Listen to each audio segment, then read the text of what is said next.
202 రాళ్ళు తీసుకొచ్చి ఆ రోజున వేయించాం. ఆ రోజున అడవిరాజు సర్పంచ్ అమ్మా గ్యాప్ ఉంది.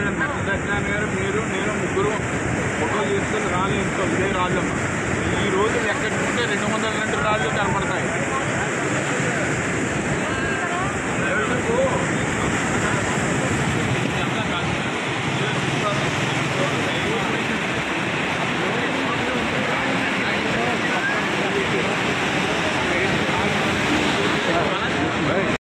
చెప్పినట్టుగా నైట్ కాడికి ఏమన్నారా పాలించలేనా స్కూల్లో పెట్టుకోవాలి. ఎక్కడికి వెళ్ళినా నాకు మనసు లేదా, నాకు చచ్చిన ఇక్కడే బతికిన ఇక్కడే అనకూడదు. అలాగే అనుకున్నావు. నీకు ఇన్ని సంవత్సరాల మంది సముద్రం దగ్గరకు వచ్చారు. సముద్రాలు అలాగే పెట్టారు. పిల్లలు తీసుకుని ఒక్క అలాగేనమ్మా. అలా మనం వెళ్ళిపోతే ఇలాగే దొంగలు పడే వాళ్ళు కూడా ఉంటారు. అది ఉందలే మరి అందరూ వేసుకుని చిన్న పిల్లలు వేసుకుని వెళ్ళిపోతాం. మీరు చుట్టూ వస్తారు చూసుకుంటూ వెళ్ళిపోతున్నారమ్మా. పడితే బాగా చెప్పండి. నీకు సామాన్లు ముఖ్యమే. దేనికన్నా ఉండండి, దేనికన్నా ఏది ముఖ్యమని వచ్చినప్పుడు ప్రాణం ముఖ్యం. అవునా కదా? మరి అధికారులు చెప్పినట్టుగా మనం నీ ఇబ్బంది మేము ఒప్పుకుంటాం.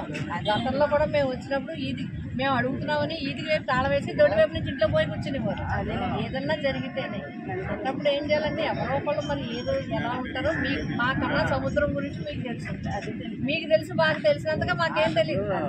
అధికారులు తెలుసుకోలేదండి, చేయలేము. కానీ ఒక్క నైట్ ఏం చెప్తారు అధికారులతో కూడా మేము మాట్లాడతాం. వాళ్ళందరికీ ఏం చెప్పారు, ఏం చేశారు. ముందు పెద్దగా ఉన్న ముసలోళ్ళు కానీ, పెద్ద వృద్ధులు కానీ, చంటిబిడ్డ తల్లులు కానీ, గర్భిణీ స్త్రీలు కానీ వీళ్ళందరినీ కొంచెం నమ్ముకుని అప్పుడు పరిగెట్టినట్టుగా వాళ్ళు పరిగెట్టలేదు కదా, ప్రమాదం కదా. అలాంటి వాళ్ళు ఎవరైనా ఉంటే స్కూల్లో పెట్టేస్తే భోజనం అన్నీ వాళ్ళు చూసేలాగా మేము కూడా చెప్తాం. అధికారులు కూడా చేస్తాం. కానీ ప్రాణాన్ని తీసుకులో తర్వాత మళ్ళీ ఇంపార్టెంట్, ఇల్లు ఇంపార్టెంట్, సౌకర్యాలు ఇంపార్టెంటే. కానీ ప్రాణం ముఖ్యం అన్నిటికన్నా. నువ్వు పరిగెట్టగలవు అప్పటికప్పుడు వస్తే నీకు తెలుసు. ఇప్పుడు ఇదంతా వచ్చింది అధికారులకు తెలుసు, మీకు తెలుసు, మాకు తెలిసినందుకన్నా మీకు తెలుసు. సముద్రం తీరు ఉంటుందా, వెళ్ళిపోతుందా, మళ్ళీ వస్తుందా మీరు ఒక మాట చేయండి. ప్రెగ్నెంట్ లేడీస్ ఉన్నా, గర్భిణీ స్త్రీలు ఉన్నా, చెడ్డపేట తల్లులు ఉన్నా, ముసలోళ్ళు ఉన్నా వీళ్ళ ముందు పంపండి. సాయంకాలం ఏముంది ఇంటి దగ్గర తిని భోజనాలు అక్కడ మీరు కావాలంటే షాప్లో ఉండండి. లేదు పెరిగే సౌకర్యంకి ఇలాంటప్పుడు సౌకర్యం ప్రాణం ముఖ్యం. అమ్మా మహిళలు కిందకి రండి అమ్మా. అమ్మాయి కిందకి ఆడవాళ్ళందరినీ పంపించేయడం. అమ్మా నువ్వు ఇలా రాక, అమ్మా ఇలా రాత్రి కొంచెం అధికారులు చెప్పినట్టు చేయండి అమ్మా దయచేసి.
ఉప్పడకొత్తపల్లి మండలంలో 7 గ్రామాలు మరి పర్యటించడం జరుగుతుంది.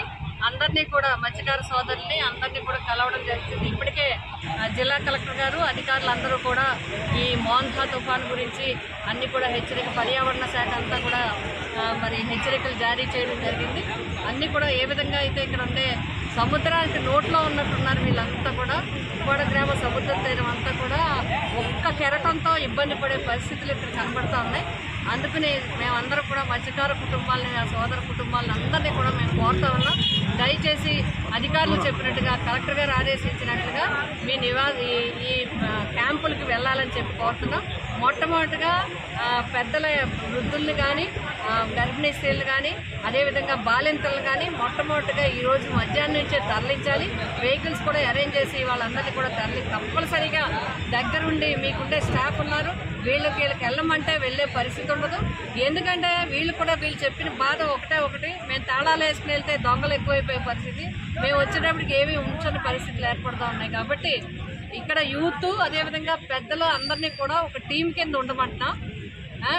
టీం కింద ఉండమంటం జరుగుతోంది.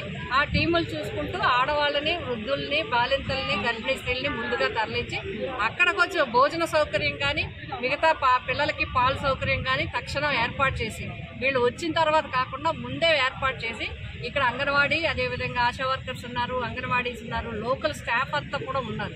వీరందరినీ కూడా సమాయత్తం చేయాల్సిన అవసరం ఉంది. ఎందుకంటే ఇది రాజకీయం కాకపోయినా జగన్ గారి హయాంలో అయితే వాలంటీర్స్, సెక్రటరీస్ వీళ్ళంతా యాక్టివ్గా ఉండేవారు. వాళ్ళ ఇంటికి 50 ఏళ్ళకి ఒక వాలంటీర్ ఉండడం వల్ల వాళ్ళు సమాయత్తం చేసి వీళ్ళని ముందు ప్రోత్సహించి తీసుకెళ్ళడం జరిగేది. ఇప్పుడు వ్యవస్థ ఎలా నడుస్తుందో మీకు తెలియదు. బట్ కలెక్టర్ గారితో మేము మాట్లాడాం, అధికారులందరితో కూడా మాట్లాడడం జరిగింది. ఏర్పాట్లు చేస్తున్నామని చెప్తున్నారు. నేను కలెక్టర్ గారిని కోరుతున్నాను, సాయంకాలం కల్లా ఎవరైతే మరీ సముద్రం దగ్గర తీర ప్రాంతంతో ఉన్నారో, మాయాపట్నం కానీ, కొత్తపేట కానీ, కొత్తపట్నం కానీ, మాయాపట్నం కానీ, సుబ్బంపేట కానీ, అదేవిధంగా రంగంపేట కానీ, ఇవన్నీ అలాగే కోరపాపేట దగ్గర కానీ, సూరాడపేట కానీ, జగరాజ్పేట కానీ, ఇవైతే ఏమన్నా చెప్పనే కూడా ఇవన్నీ కూడా ఈ ప్రాంత వాసులందరినీ కూడా, ఎందుకంటే వీళ్ళకుండే కష్టాలు వీళ్ళకుండే ఇబ్బందులు వీళ్ళున్నాయి, వీళ్ళందరికీ కూడా నచ్చ చెప్పి ప్రాణాపాయ పరిస్థితి లేకుండా ఉండే విధంగా మరి అధికారులు చేపట్టాలి, తీసుకెళ్లాలని చెప్పి కోరుతున్నాం. మీరందరినీ కూడా దయచేసి మీరందరూ కూడా దయచేసి ప్రాణాలు ముఖ్యం కాబట్టి మీరు అందరూ సహకరించాలి. ప్రభుత్వ అధికారులకు అందరూ కూడా సహకరించి ఈ మోన్థా తుఫాను మరి భగవంతుడి దయ వల్ల అది డైల్యూట్ అవ్వాలని, దానివల్ల ఎవరికి తీవ్ర నష్టం లేకుండా ఉండాలని ఆ భగవంతుడిని కూడా ప్రార్థించడం, ప్రభువుని కూడా ప్రార్థించడం జరుగుతుంది. అదేవిధంగా కానీ ప్రభుత్వ అధికారులకు సహకరించండి. మీరు మీ ప్రాణ భద్రత మీ అన్ని కూడా మీరు జాగ్రత్తగా చూసుకోండి. ప్రభుత్వం అన్ని రకాలుగా చేసేలాగా మరి చెప్పడం జరుగుతుంది, మాట్లాడడం జరుగుతుంది. మేము కూడా మీ వెన్నంటే ఉంటాం.